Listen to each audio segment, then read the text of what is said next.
ఒక సహోదరుడి మీద కొంచెం ఆయాసం ఉంటే చాలు, ప్రైజ్లాడు చెప్పినా కూడా స్వీకరించేది లేదు. ఆ సహోదరుడు వస్తున్నాడంటే ముఖం ఇటు తిప్పుకోవటం, ఈ సహోదరు వస్తుందంటే ముఖం ఇటు తిప్పుకోవటం. నీకు ఏ కీడు చేయకపోయినా, నీకు ఏ హాని చేయకపోయినా, నీకు ఆయాసం ఉంటే ముఖాలు తిప్పుకొని మన బ్రతుకులో నువ్వు ఎలా విశ్వాసిగా కొనసాగుతున్నావు? ప్రభు క్షమించాడు కదా, ప్రభు క్షమించాడు కదా. ఆయన ఎంతగా క్షమించాడంటే నిజంగా తనకు హాని చేస్తున్న వారిని కూడా, ప్రభువా వీరేమి చేస్తున్నారో వీరెరుగరు గనక వీరిని క్షమించు.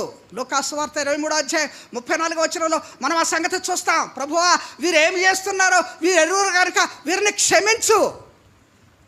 హాని చేసిన వాళ్ళని, కీడు చేసిన వాళ్ళని కూడా క్షమించమని కోరిన ప్రభు ఈనాడు సంఘంలో, సహవాసంలో జీవిస్తున్న మన బ్రతుకుల్లో మనకెవరైనా ఒకవేళ కీడు చేసినారని భావిస్తే నువ్వెందుకు ముఖం తిప్పుకుంటావు? ప్రభు ప్రేమను చూపించలేకపోతున్నావు, ప్రభు నామం పేరిట క్షమించలేకపోతున్నావు.